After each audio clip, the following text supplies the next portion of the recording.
Okay, welcome everybody. I know you guys are going to have some questions on last weekend, which I'll be happy to answer that. But just moving forward to this week, and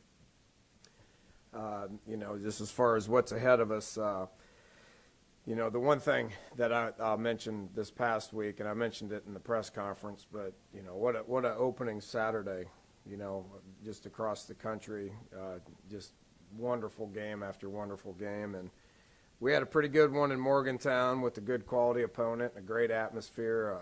Want to give a shout out to our fan base for being there and being loud and it looking good. Just a wonderful Saturday for college football here in Morgantown, West Virginia, and was obviously pleased with the way things turned out. You can say, well, it got a little dicey there at the end, which we weren't happy with, but thought our team started really well, but we just got to do a better job of finishing out both halves.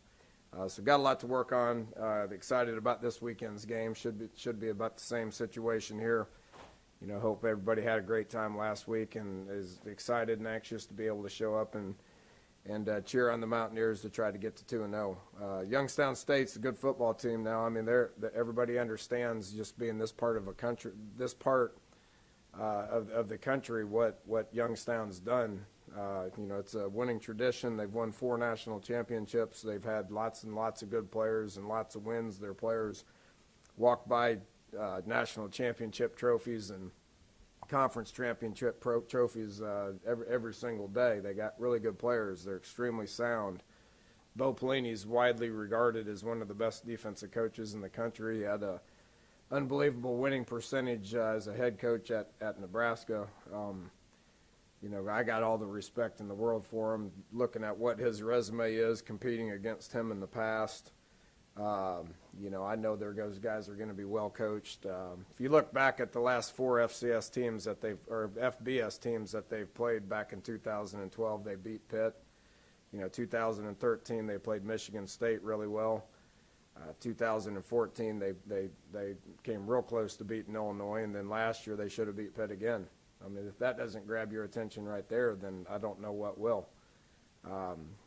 Last week alone, there's 3 FCS teams that beat FBS teams, one of which was in our conference. So our players are going to understand this, and I'm not expecting any kind of a poor performance because of the difference in the division. We're going to respect our opponent, prepare our tail off this week, and get out there and hope to get a week better and move on to where we can get to 2-0.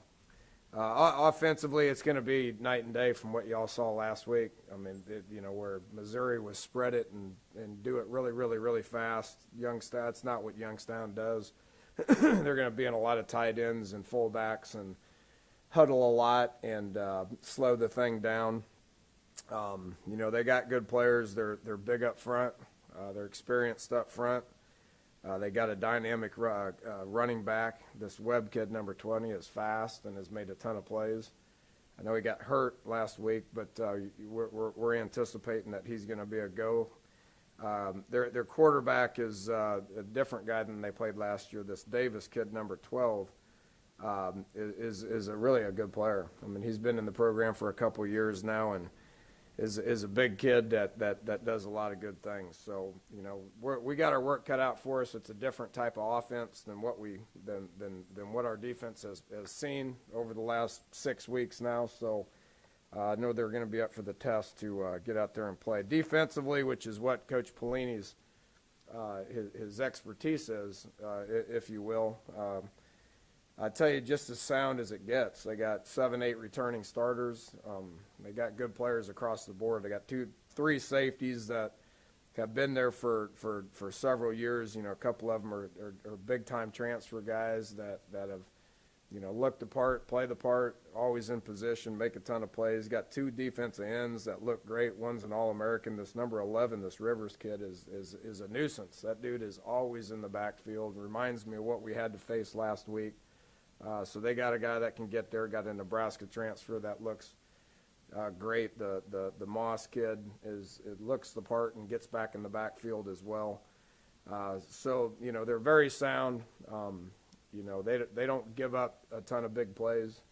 If you look at all their stuff from last year, they don't give up a ton of big plays. So it'll be another challenge for us. It'll be a challenge for us to be able to block their ends. It'll be a challenge for us to be able to get open and throw and catch and run the ball as well.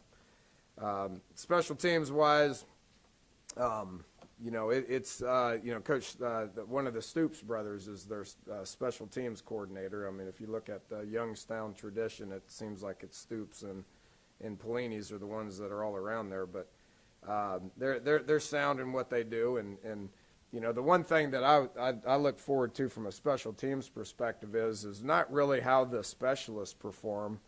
I was very pleased with how the specialists performed and had a really good idea that they were going to be able to perform that way. It's all the blocks and tackles that happen in space, and we ended up playing about 55 guys last week. You know, we'll probably end up playing a couple of more this week to develop some competition at some of those special team spots. And so special teams is where that happens. So we need to get a little bit better at some of the blocking and some of the tackling in space, and be a good opportunity to be able to do that. So that's my introduction. Turn it over to some questions.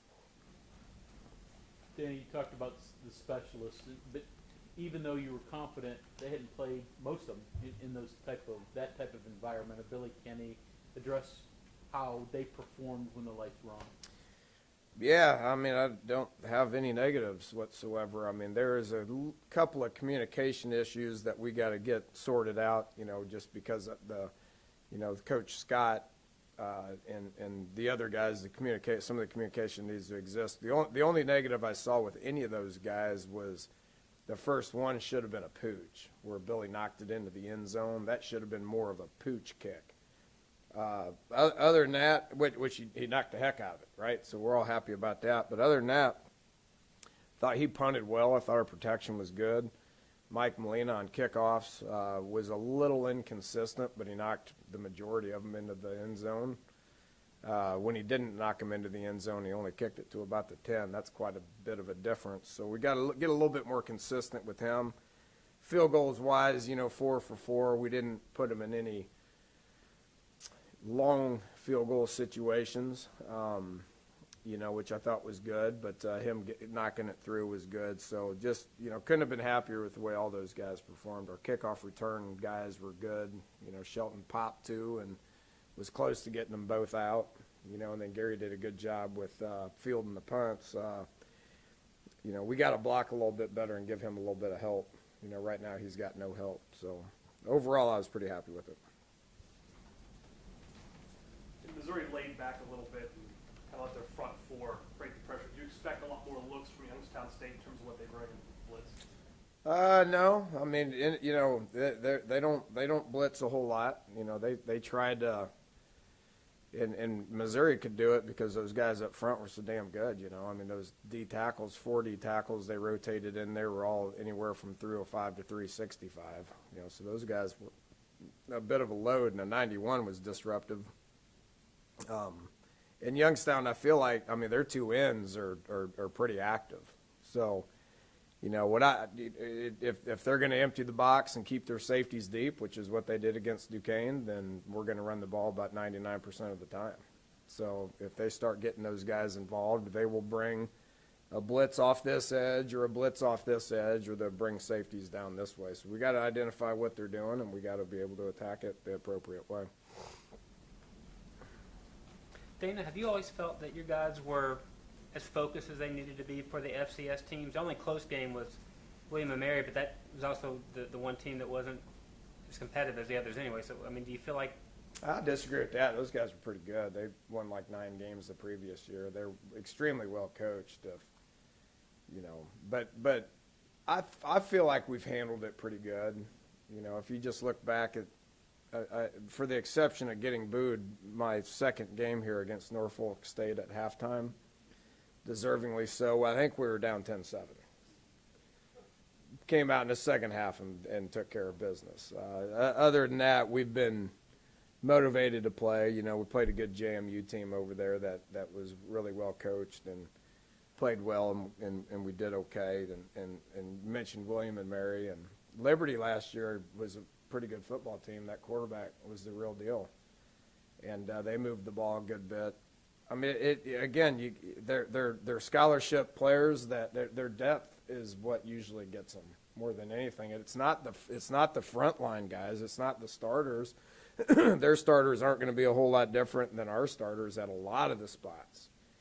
Where FCS gets, where they get in trouble is when the second teamers go in there or over the course of the game. We got to be really, really, really on guard with that because our opportunities aren't going to be great. They're not going to come in here and do what Missouri did and try to run 100 plays and have 15, 16 possessions.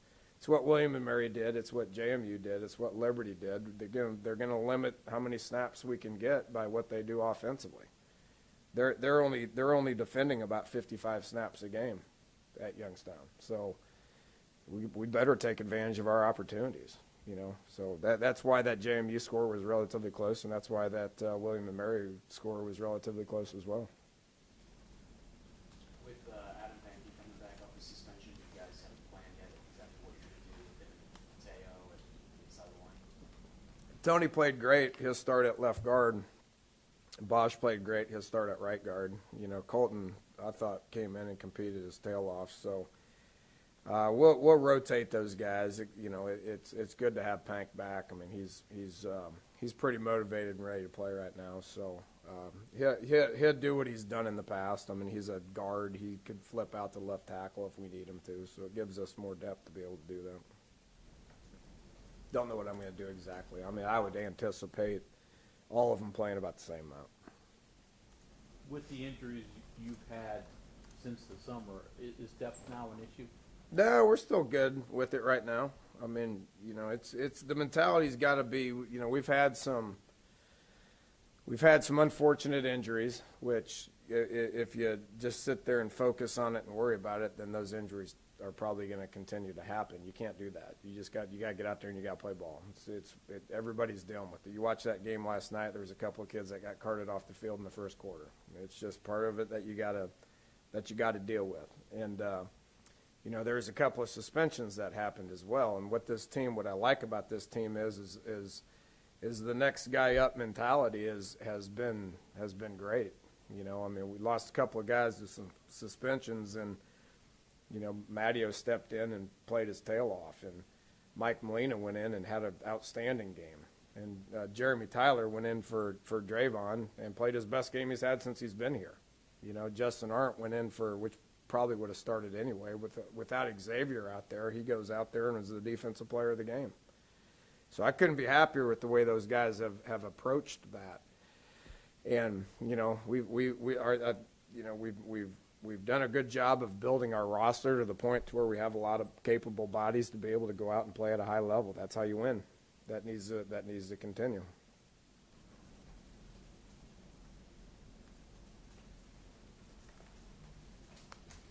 I'm sure you looked at the short yardage. What was the problem? Was it just not executing, or was something wrong with what you were trying to do? In what situation? The goal line. The red zone Red zone, stuff. Yeah. Oh, yeah, the famous red zone question. We averaged, what was it, 3 point, I think I got this. We averaged 3.7 yards a trip. They averaged 1.3. We won by 2.28. That's why we won the game. Now, with that said, that's not going to be good enough moving forward. Our goal is 50% touchdowns in the red zone. We were 20%. Okay, now we scored just outside the red zone with Shell's thing was like 22 yards or something. So that was close, but studying it, I studied it hard, and I don't regret any of the calls that we made. We got to execute better. There was 2 times that I was slow getting the call in. That kind of affected the execution of the play. I got to get the call in a little bit quicker, especially when we sub personnel and we huddle up and we get the play call. Our sense of urgency needs to be a little bit higher right there. And then we got to complete balls. We attempted 4 balls and didn't complete any of them. Everybody's like, you got to grind it out and you got to run the ball. Well, we did that a good bit, And if you get positive yards, that's a positive play. You know, when the field shrinks like this, the defense comes together, and it's hard to run the ball. That's why you got to get the quarterback involved with it a little bit, because it creates extra gaps and you gain extra blockers. So, you know, but with that said, there's going to be times where you have to throw the ball, and that space is very tight. So we just didn't do a very good job of that, and that needs to improve. The good news from the head coach perspective is we did a hell of a lot better than they did, which is the main reason why we won. Dana, how's Skylar's range of motion with the rib? And, It's fine. He's not limited at all. It's painful. You know, it was a non-contact thing. It's just painful. There's no cracked ribs or broken ribs, or it's just a little bit of a shift, which means it hurts to breathe, and it hurts to sneeze, and it hurts to throw, and it hurts to run, and it hurts to, you know, walk to class and all that good stuff. It's over time. It's going to go away, but it doesn't limit anything. So kudos for him, you know, coming out there and playing through it. You know, he knew the team needed him. Backup quarterbacks didn't do a great job, and that's on me. I got to get those guys more ready to play. He's the one with all the experience and knew his team needed him, so he came out and he played and gave us a chance to win. because of that, might you hope that you can run the ball more against in this coming game? Yeah, well, I mean, we hope we can do that every game. I mean, that's our mentality. We ran the ball better than our opponent did this past game, which is one of our goals, obviously. But yeah, I mean that you know, if that's what they're giving us, then that's what we need to do. If that's not what they're giving us, then we need to be able to sit back there and protect and throw and catch, which I thought we did a better job of this past game than we have in a couple of years probably. Coach, last week, run the ball 48 times, throw the ball 37 times. Is that the kind of balance that you're looking to kind of carry out throughout the season?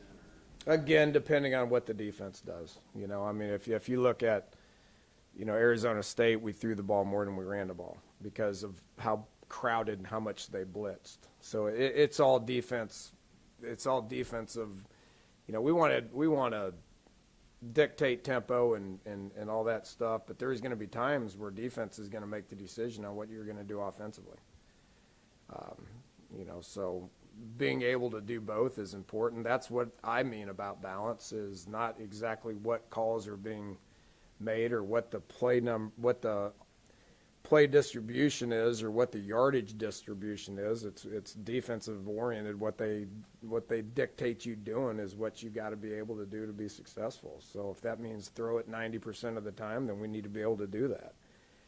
If that means run it 90% of the time, then that's what we'll do. Curious about your thoughts on Adam Schuler. He had 6 tackles. He forced a fumble there. What was your evaluation? Great. Was really happy with him. You know, I thought Christian Brown played the best up front, probably the best he's played since he's been here.